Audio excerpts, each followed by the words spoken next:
I'm here to talk about the Library of Congress Preservation Directorate, and on the theme for today to especially talk about how we think about sustaining our preservation activity through financial means and through the way we organize our staff. The problem, as we see it, is that we have to maintain the collection forever, but we have to get to forever through institutional budget cycles, and that means 1 year at a time. And so we've been doing a great deal of work in recent years to think about what measurable elements there are in the preservation program, to make sure that those elements are meaningful in the present, and also to make sure we have a way to build to long-term success in the program. The issue we're up against is that preservation is a fundamental goal. We have to succeed at preservation in the long term. And for the Library of Congress in particular, our agency has been in operation for 221 years. And so there's reason for us to think in terms of centuries. However, to accomplish that, we have to operate in the short term. The Preservation Directorate is just work, just like every other part of the library, just like everything else the library does. And our budget is an annual cycle.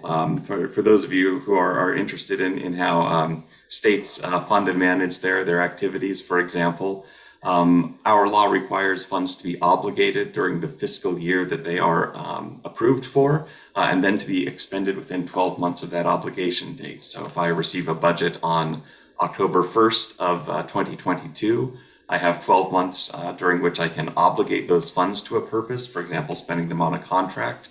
If I were to do that on June 3rd of 2023, I would have to expend all those funds by 2024. So my path to forever has to be parceled out in these manageable chunks.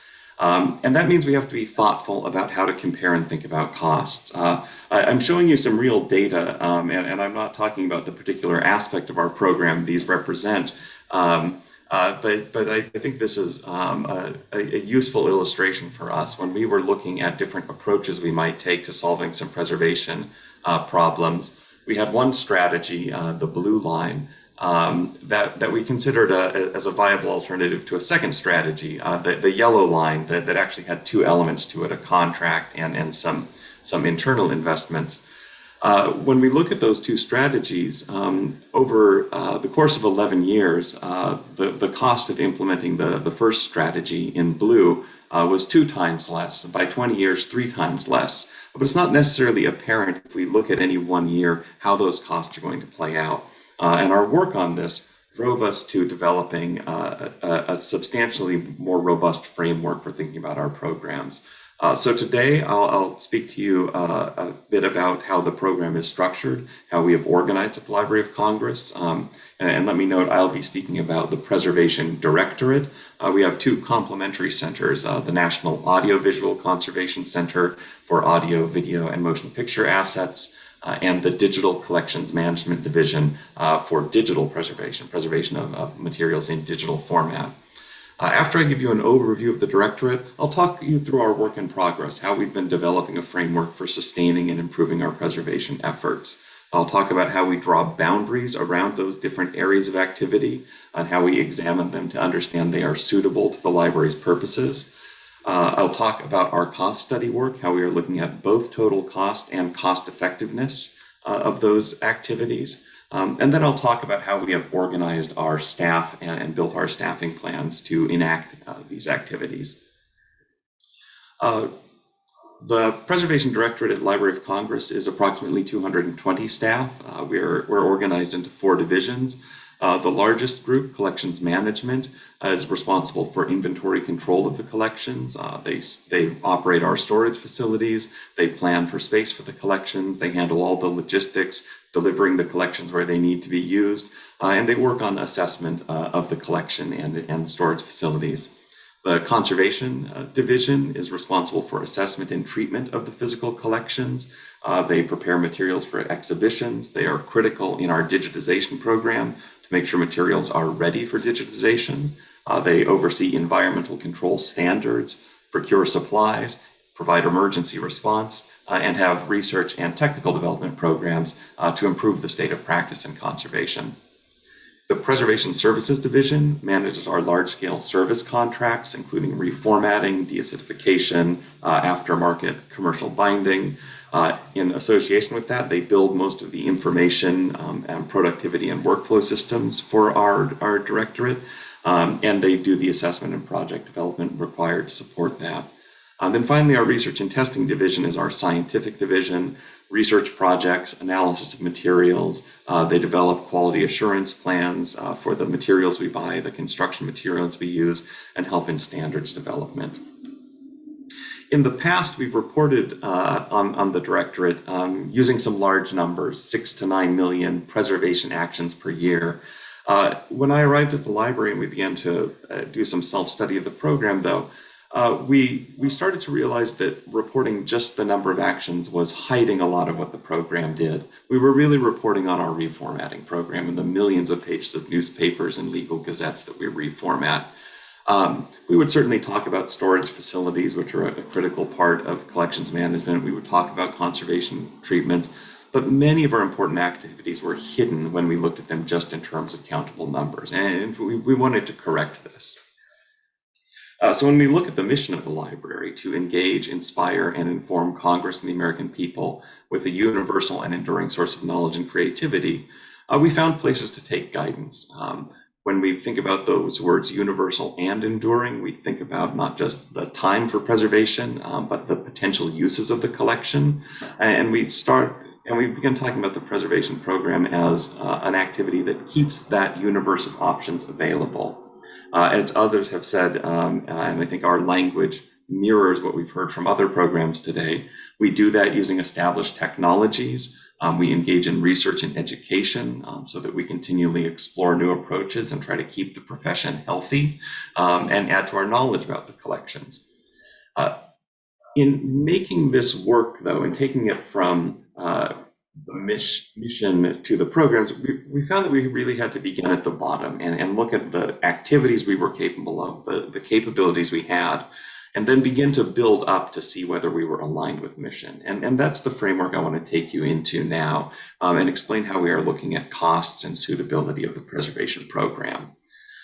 This is a multi-year project. We are still doing it. So I'll talk about how we began in 2017, looking at the library's strategic plan, doing some self-study of our organization in preservation, and learning from our first major cost study that looked at total economic impact.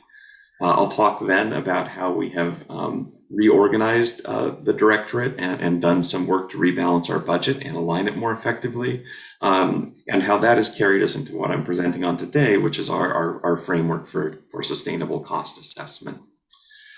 There are some key questions we ask that maybe are important to differentiate here with what we often talk about as life cycle collections management. I'm sure many of you are familiar with Helen Shenton's work on this, and an important part of what institutions do is to ask if they are making the correct interventions at the correct time, and to ask if they can reorganize the way the library conducts its activities to be more cost effective, and to think about future costs that are implied. And the work we're doing in preservation runs alongside that, but is different than it. We're asking how we draw boundaries around the strategies we have for preservation. We're asking if those strategies are suited to the current needs of the library and its current strategic plan. Then we're looking at the total cost of the strategy. And once we understand the cost of it, asking if that is a cost-effective way to meet that goal. And then finally, we ask if we have the staffing plan that will bring us the capabilities and diversities of staff to serve the needs of the library. So I'm going to talk through each one of these briefly, just to give some examples of how this plays out in practice. So when we talk about boundaries of the collection, one of the important things that we have found is that we have to test different assessment methods to see if they return information that's useful for us for making decisions. So if we think about something like library binding or transfer to storage, where it's possible to assess the cost and quantity of a very consistent work unit, it's possible to ask questions about doing more or improving quality for the same or less cost.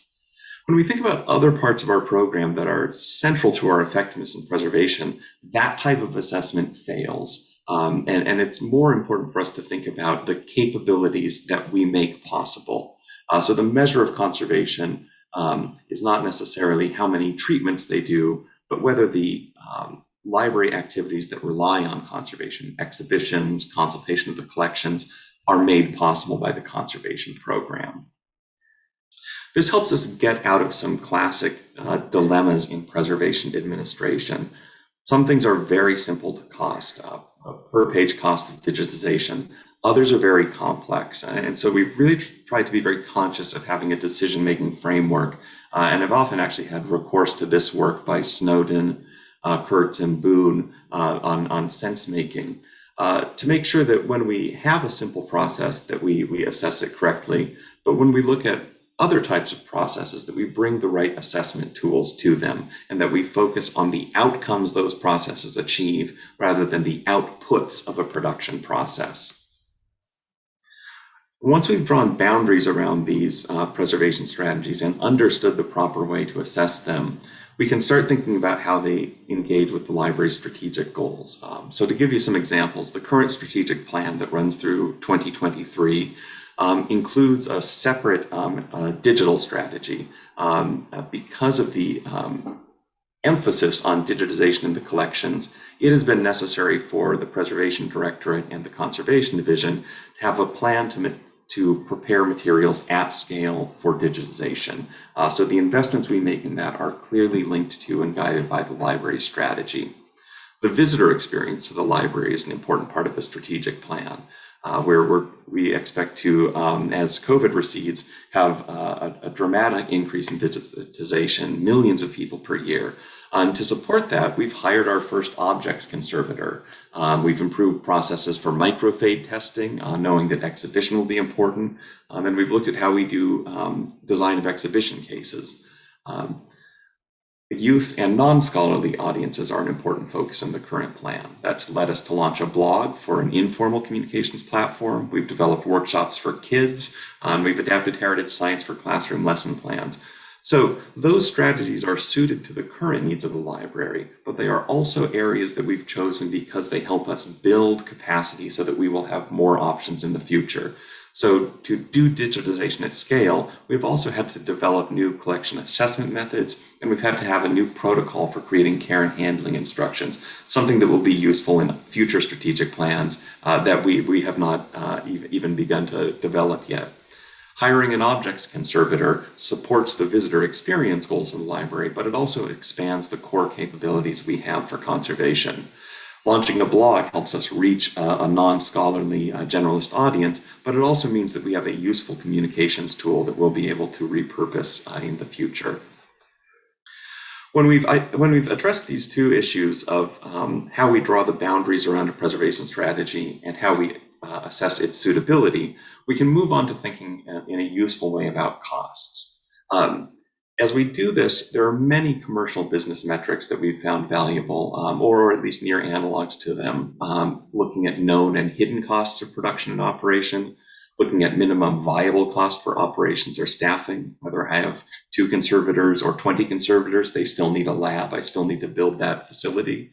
Looking at opportunity costs, the things that we are not doing or are unable to invest in because of the way we're acting, and looking at how costs develop over time. It's important to say here that while these business metrics from the commercial sector have been valuable to us, in every engagement we've done so far, we found that there's close attention required and an important dialogue between our expertise as librarians, as conservators and curators, and our consultants to make sure that we apply the metric to the correct thing. Again, if we do a count of treatments, even if we create an elaborate typology for different types of treatment and research activity, we will end up doing the wrong assessment because the goal is not simply to increase the number of conservation treatments conducted in a year. It's to assess the health of the conservation program and make sure it is enabling the outcomes the library requires of it. This process has, for us, played out in a number of interesting ways. And helped us really to get away from just trying to produce a large number, 6, 7, 8, 9 million every year, and begin really talking to the library about the goals that it has and the most effective ways we can help the library achieve those goals through the preservation program. And that is really what we mean by cost effectiveness. Did the way we spend these funds and apply the staff time help the library advance its mission? Because of the way preservation operates, it's rare for us to have direct like-for-like alternative options. So comparisons often mean that we're talking about whether we make a decision about the preferred array of risks or opportunity costs when we will do something. And instead of generating direct savings, that is, that it costs us less money to do preservation, that we return funds to the library, or even that I have funds that I can move within my programs, it may mean that cost effectiveness allows us to get this better options, a better spread of options for the same total program cost. So for the same amount of money invested in preservation, we enable the library to do more, or we keep more options available for these of the collections. An important factor to note here that I think is pertinent to a lot of the discussions we've had about sustainability and funding is that there's a political issue to navigate in this as well. Many of the cost savings that I can create, especially when we look at something like environmental control or facilities operations, accrue to an external party. So in our case, the architect of the Capitol manages buildings and grounds that the library occupies. And so making sure that the right parties are at the table so that the beneficiaries of the work are there and can be part of the case is an important political consideration. I joke with my staff that I have a complaint about the way we talk about preservation sometimes, and that is that any expenditure divided by forever looks inexpensive. So if I propose an investment and I say to my funders, this will help the collections last for 100 or 500 years, important as that is, it robs the request of its urgency and at times even seems irresponsible because it takes the success of that program outside of our ability to measure it. And so we're very cautious in preservation at the Library of Congress in working in some meaningful planning horizons. We have to spend money in the present tense, which means we also have to have a plan for how we will show the value of that expenditure in the near term.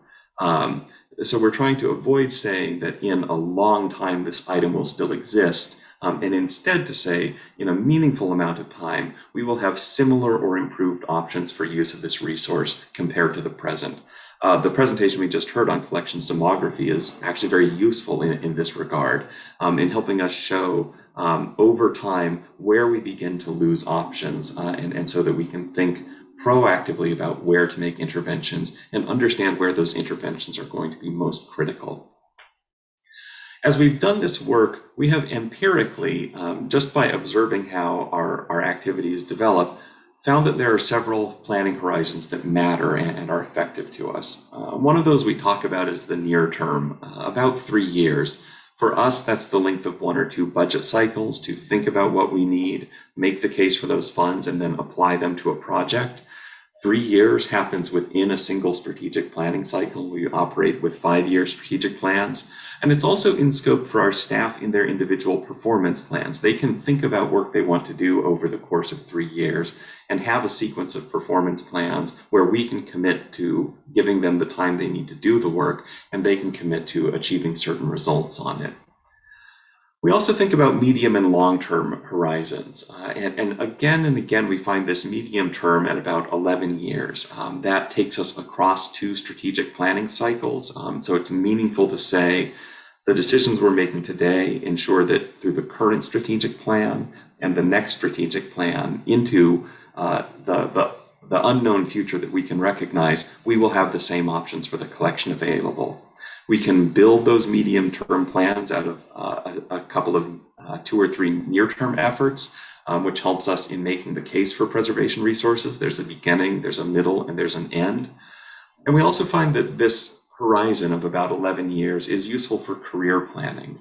That is, it takes us often about a year to recruit a staff member, and staff members, especially staff members with a certain level of expertise, we can often count on them having a 10-year career in a particular role at the library.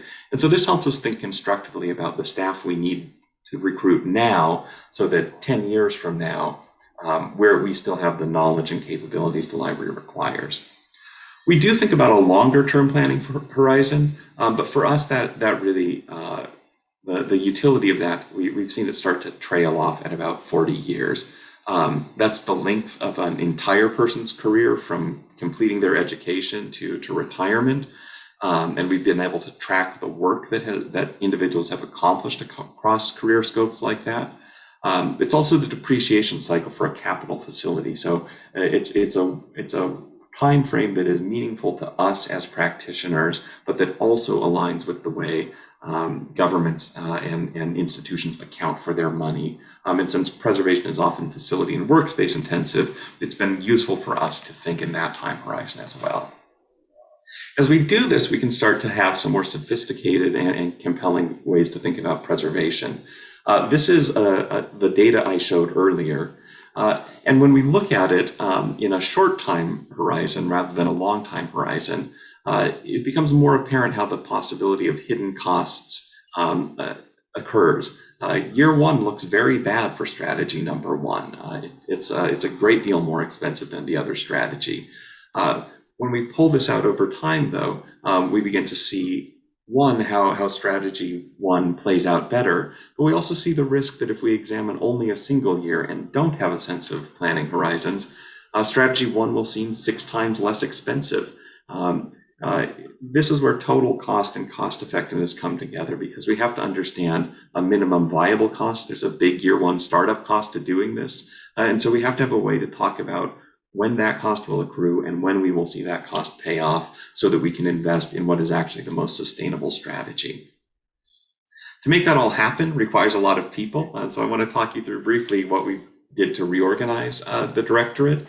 This was from the beginning a multi-year plan. We integrated a large group into preservation, the Collections Management Division, when I arrived. We spent a year in self-study projects with the chief, with some cross-divisional teams of our staff.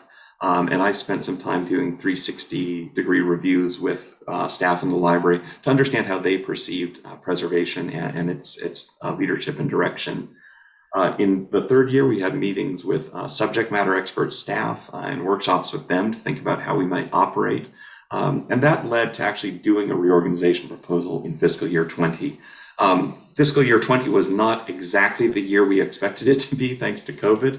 But another virtue we found of working in these multi-year cycles was that we were still able to do the proposal, implement the reorganization, and begin fine-tuning without or we were able to do all of those things despite the fact that each individual year was interrupted and was not the year we planned on. As we complete that, you'll see we're conceiving of this in a medium-term cycle. We want this organizational plan to carry us through the next strategic plan in fiscal 23 and into the plan to follow. We don't want preservation to reorganize frequently. It needs to be a sustainable, consistent, trusted part of the operation.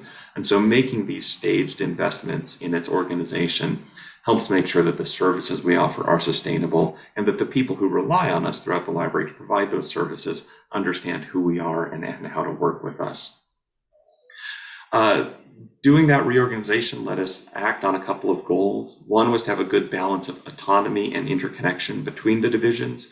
Each division chief really has a portfolio they can act on with very little guidance from myself and very little reliance on external groups. But there are places where we all connect and have shared interests, so that the reason to operate as a directorate of 4 divisions is organic and not artificial or not merely for administration. It's allowed those chiefs to think about career development within their divisions, and it's separated the mission of those divisions from the methods. So we don't have any groups that simply support a contract. They're not just the library binding team, they're the preparation team that can get materials ready for any type of contract services, as an example. This is what it looked like. You can see 4 division chiefs, each of them overseeing a number of sections to execute their work. And just to review, here are what those functions are. Collections management, the day-to-day management of the collection so we know where they are and get them to the place they need to be used. Conservation to do corrective work and to maintain their condition. preservation services to bring large-scale services to the library, and research and testing to act as our scientific group. One of the best outcomes of this has been, I think, one of our most serious and effective looks at staffing plan. This is our current staff shown by GS level from 5 to 15, the technician level to senior practitioner and senior leader grades. And with their years of service on the vertical axis.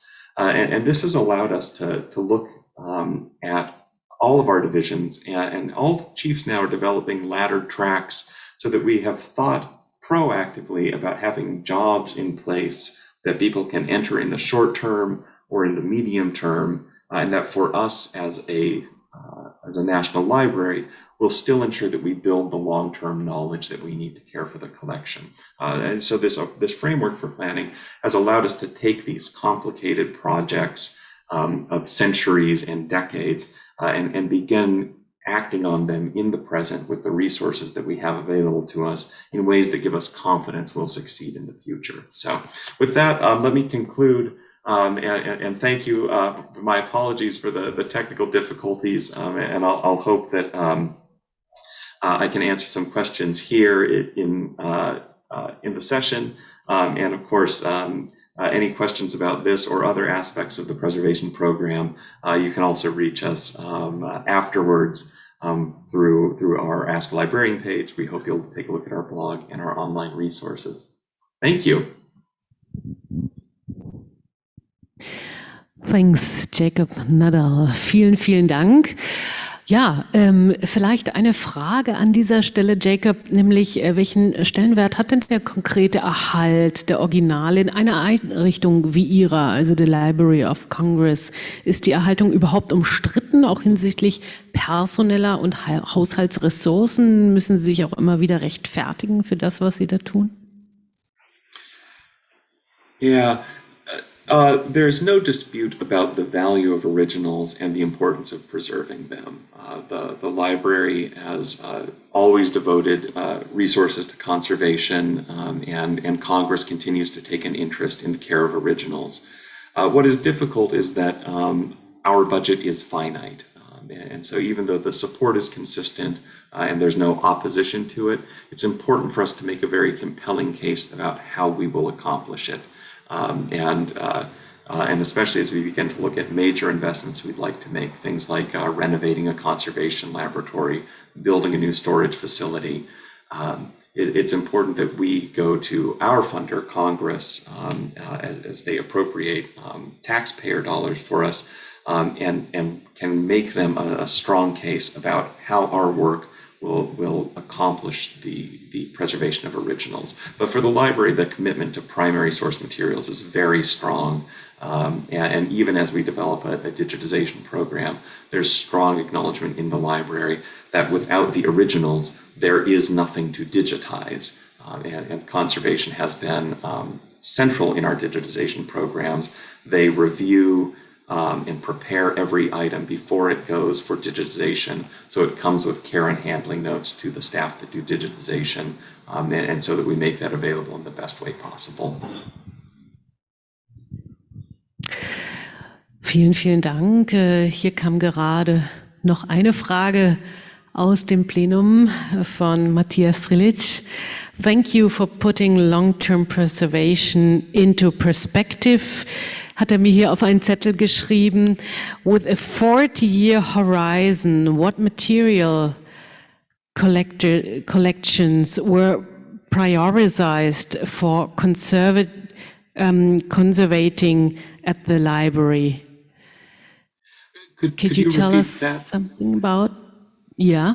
Have you understand the question? Oh, sorry, I did not hear all of it. Could you repeat? Okay. Oh, Matthias, do you want to use the microphone, actually? Dann werden Sie jetzt, lieber Jacob, auch ein paar Menschen hier aus dem Auditorium vielleicht kennenlernen. Das ist viel schöner. Matthias, please go ahead. So just a big thanks from me, Jacob. Very good to see you. Thank you for your presentation. So my question was, you've put long-term planning into a really helpful perspective from a decision maker's point of view.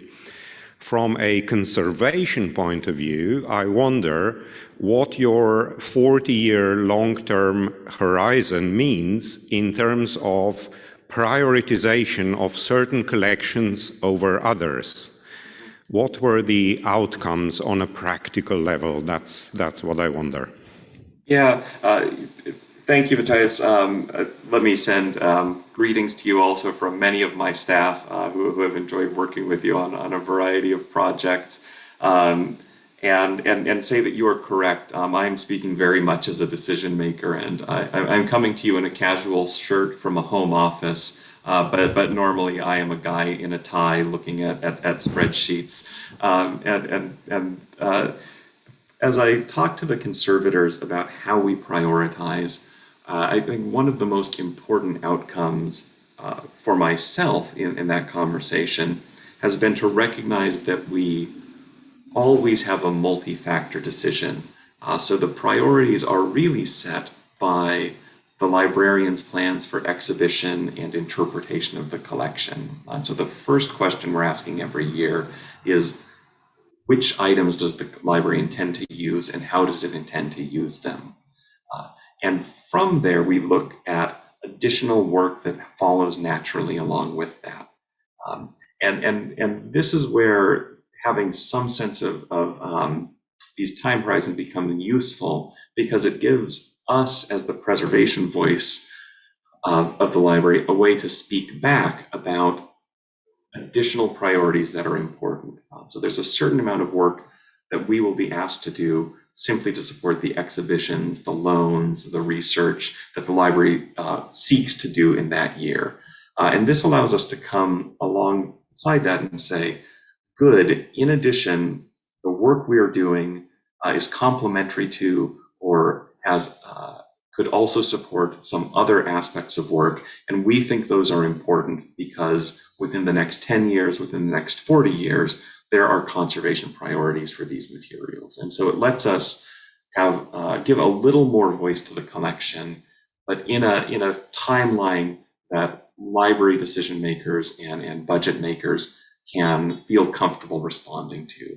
And what I look to projects like collection demography to do are to help me have the 100-year sight, so that as something approaches a horizon in which I can make decisions about it, I have responded before we lose the option to make a successful response. And I think that vision of conservation as the way the library maintains the options of how it may use the collection has been very helpful for us to connect scientific research about the absolutes of aging with the practical work of how to run an organization, and to draw that connection.